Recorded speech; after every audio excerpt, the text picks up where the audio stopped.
이번 시간에는 조선 후기 사회 변화를 기반으로 해서 이제 사회 개혁론까지 한번 살펴보도록 하겠습니다. 자, 상봉화폐 경제 발달 여러 가지 이제 이런 변동들이 생기다 보니까 결국 그게 이제 신분제 변화에까지 영향을 끼치게 되죠. 자, 일단은 이제 그 분당 정치가 이제 일당 전제화가 되게 되고 그런 과정에서 결국 권력이 이제 집중화가 일어나다 보니까 이제 다수의 양반들이 몰락을 하는 현상이 나타나게 됩니다. 그래서 이제 양반들 중에서도 계속 중앙에서 권력을 유지해가는 권반이 있고, 그다음에 향촌에서만 나름의 세력을 유지했던 향반이 존재를 하게 되고, 그다음에 몰락한 양반인 잔반, 이렇게 이제 양반층의 분화가 이제 심화가 일어나게 되는 거고요.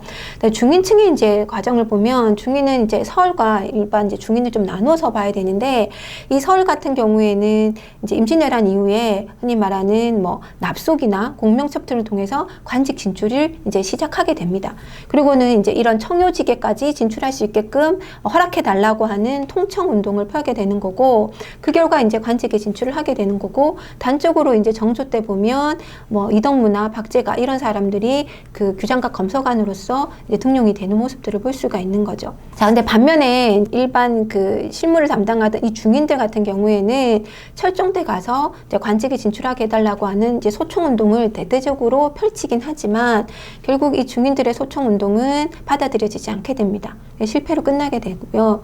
그렇지만 이제 이 그 중인들 중에서 특히 역관, 청나라와의 무역에서 이제 큰 역할을 했던 이 역관들이 결국 이 외래 문화를 수용하는 선구자적인 역할을 하게 되고, 이들이 이제 이후에 가면 북학파, 이들에게도 영향을 끼치면서 사회 변화를 이제 이끌어 나가는데 지대한 영향을 끼치게 됩니다. 자, 상민 같은 경우는 그죠? 이게 분농층들이 생겨났잖아요. 그러니까 이 분농층도 말 그대로 이런 경제적인 부를 가지고 뭐 납속이나 공명을 통해서 신분을 산다든지 또는 족보를 구입을 한다든지 이런 식으로 해서 신분 상승을 깨하게 되고, 그러다 보니까 양반의 숫자가 늘어나게 되는 거죠.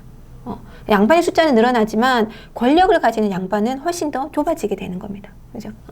자, 그 다음에 노비들 같은 경우에도 이제 전쟁 과정에서 군공을 세워서 이제 뭐 신분 상승을 깨하기도 하고요. 그다음에 마찬가지로 이제 납속으로 신분 상승도 하기도 하지만 또 대부분의 노비들은 이제 도망을 가는 경우도 많이 생겼던 거고요. 그럼 또 하나는 이 노비수의 감소에 크게 기여를 하는 것이 바로 이제 노비 종모법입니다. 그러니까 조선 전기까지는 아버지 엄마 중에 한쪽만 노비이면 그 자식은 무조건 노비가 되는 거였는데, 이제 이 조선 후기에 오면 엄마가 노비일 때만 이 노비가 되는, 그러다 보니까 이제 노비 숫자가 감소를 하게 되는 거고, 그래서 순조 때 가면 결국 공노비의 해방이 일어나게 됩니다. 자, 이때 이제 순조 때는 공노비의 해방이에요. 그러니까 결국 이제 양반들이 가지고 있었던 사노비는 그대로 존재를 한다는 거죠.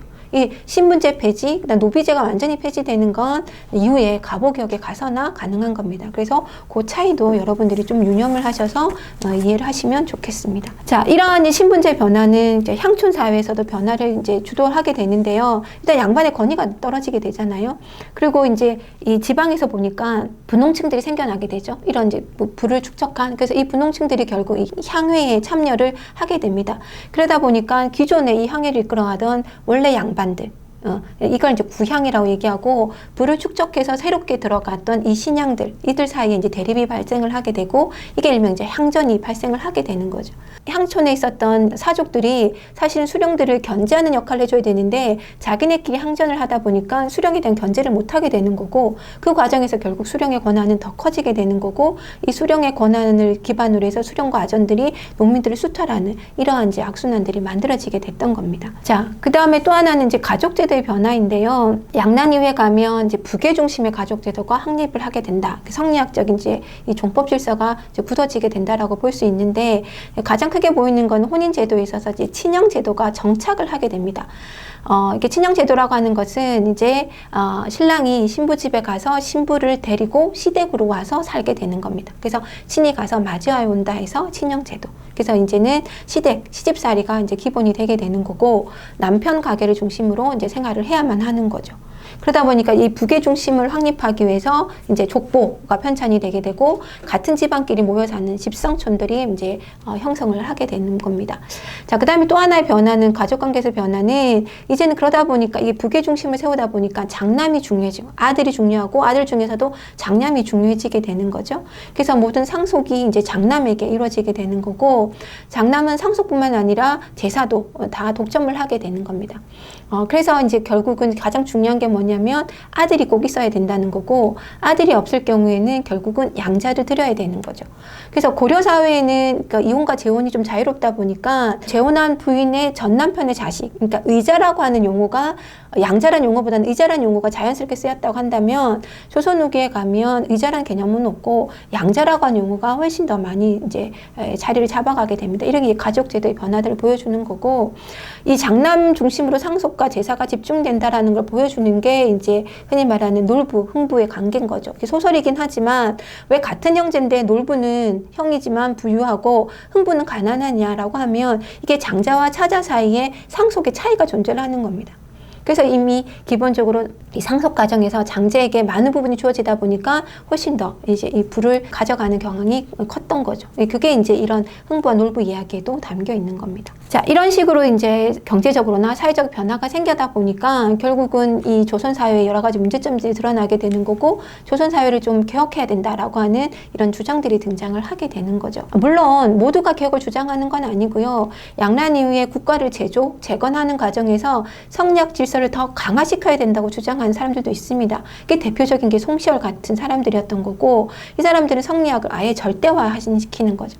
성리학이란 논리가 완벽하다. 그래서 그 성리학적인 질서를 그대로 잘 적용해서 운영만 하면 된다. 이러한 이제 논리들을 펴게 되고, 그래서 어떤 성리학을 새롭게 해석한다거나 유교공정을 새롭게 해석하는 것에 대해서 굉장히 크게 비판을 하면서 이런 사람들은 이제 사문난적으로 이제 몰아가게 되는 겁니다.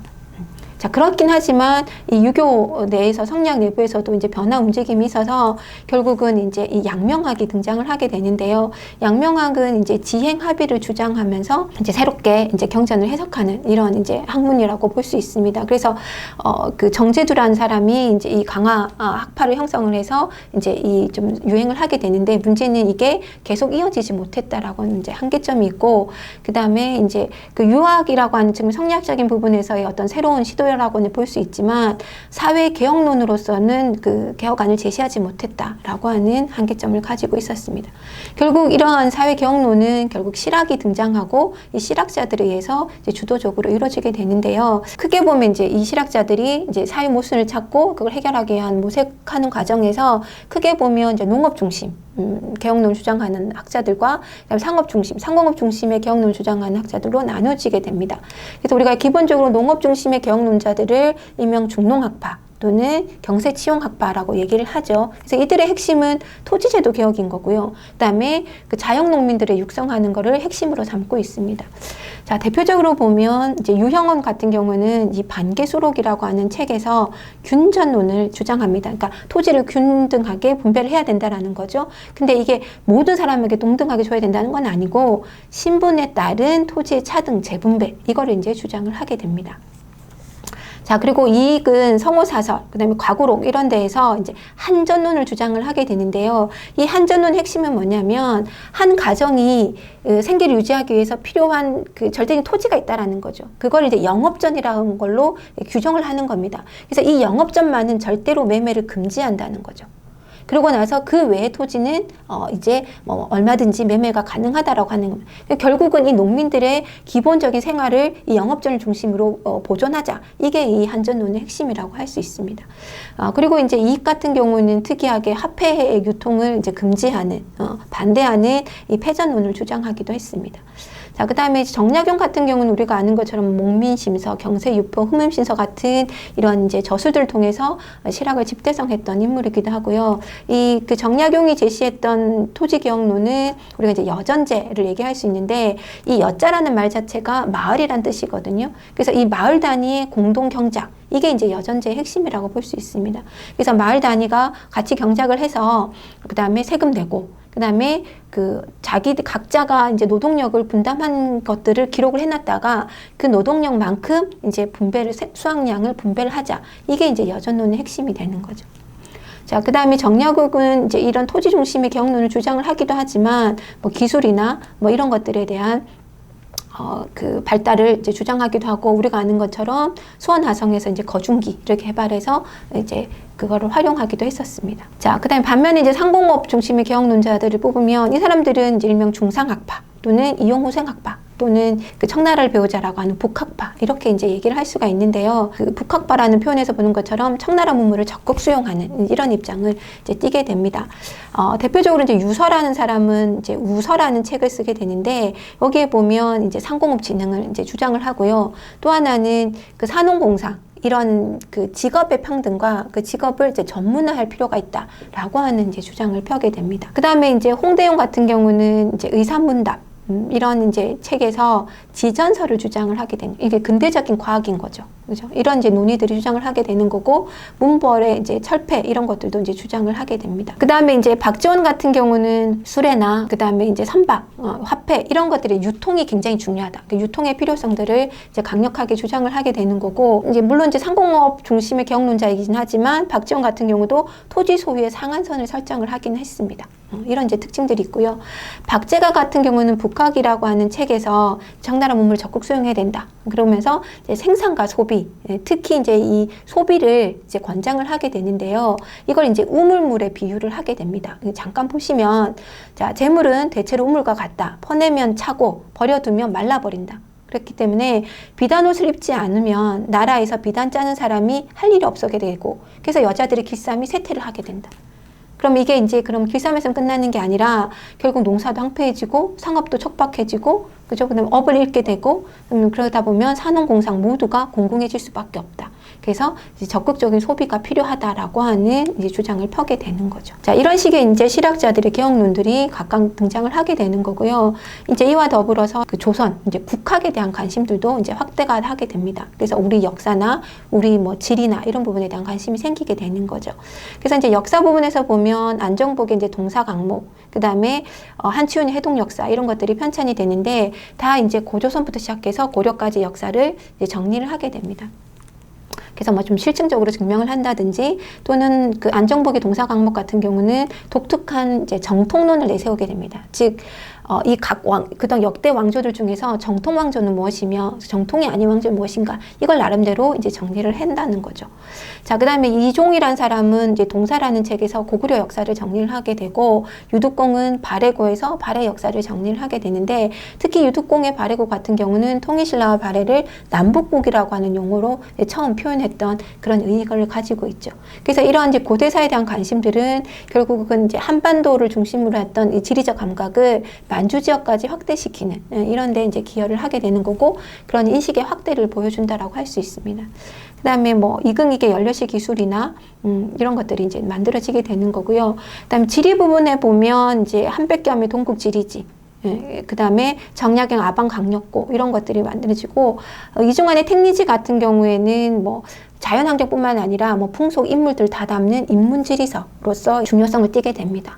그 다음에 지도로 보면 이제 동국지도가 만들어지는데, 동국지도 같은 경우는 최초로 이제 백리를 이제 그 척으로 사용을 했다라고 하고요. 그 다음에 우리가 아는 김종호의 대동여 지도가 이제 만들어지게 되죠. 그래서 이거는 심리마다 이제 눈금을 표시를 했던 거고, 이건 단순히 이제 뭐 어떤 지역만 표시하는 게 아니라 산천, 산맥, 하천 뭐 이런 것들, 그 다음 도로망까지 다 표현했던 아주 이제 정밀한 지도가 만들어졌다라고 할 수 있습니다. 그 다음에 한글에 관한 연구들도 이제 뭐 일어나게 되는 거고요. 이런 식으로 이제 국학에 대한 관심들이 일어나고 있었다라고 할 수 있는, 이게 이제 중국을 중심으로 하는 세계관을 극복해 가는 과정이다라고 볼 수 있는 거죠. 자, 그 다음에 일반 백성들로 좀 내려오게 되면 새로운 사상이 좀 유행을 하게 되는데요. 농민들이 이제 여러 가지 이제 수탈에 의해서 이제 힘겨운 삶을 살다 보니까 결국 어떤 이제 변혁을 꿈꾸는 사상들 좀 수용을 하게 되는 거죠. 그래서 정감록 같은 예언 사상이 유행을 한다거나, 그 다음에 이제 미륵이 내려올 것이라고 하는 이제 미륵 사상, 미륵 신앙들이 이제 민간 사회에서 유행을 하게 됩니다. 그 다음에 이제 청나라와의 관계 속에서 이제 천주교가 전례가 되게 되는데, 이게 천주교는 처음에 이제 17세기에는 서학이라고 해서 이제 학문적으로 받아들이게 되는 거고요. 그 다음에는 이제 18세기에 가면 이제 신앙으로서, 그래서 이제 이 천주교를 믿는 신자들이 등장을 하게 됩니다. 그러다가 19세기에 가면 결국은 이제 박해를 당하게 되는 이런 과정을 겪게 되는 거죠. 자, 그리고 이제 이렇게 서학이 유행을 하다 보니까 이런 이제 서학이나 외세 사상의 침투에 대항하는 동학이 만들어지게 됩니다. 그래서 최재우 같은 경우는 뭐 인내천, 그 다음 후천개벽, 평등 이런 것들을 주장을 하면서 이제 동학을 창시를 하게 되는 거죠. 자, 그래서 이제 이런 농민들이나 일반 사람들이 지지를 받게 되는데, 이것들이 이제 그 정부가 보기에는 별로 좋지가 않았다는 거죠. 그래서 결국은 백성들을 현혹시킨다. 즉 혹세 무민의 죄를 씌워서 결국 이제 최지훈은 사형에 처해지게 되는 거고요. 그래서 동학이 이제 시들어지는 게 아니라 오히려 이제 이대 교주인 이제 최시영이 등장하면서 동경대전과 같은 이제 경전, 그러니까 사상을 완전 집대성을 하게 되는 거죠. 그러고 이제 교단을 정비를 하면서 오히려 교세가 더 확장을 하게 되는 이러한 이제 분위기를 만들게 됩니다. 그래서 이런 서학이 됐던 동학이 됐던 새로운 사상들은 결국 농민봉기나 그다음에 사회 개혁을 꿈꾸는 사람들에게 하나의 사상적인 기반을 제공을 해주는 역할을 하게 되었습니다.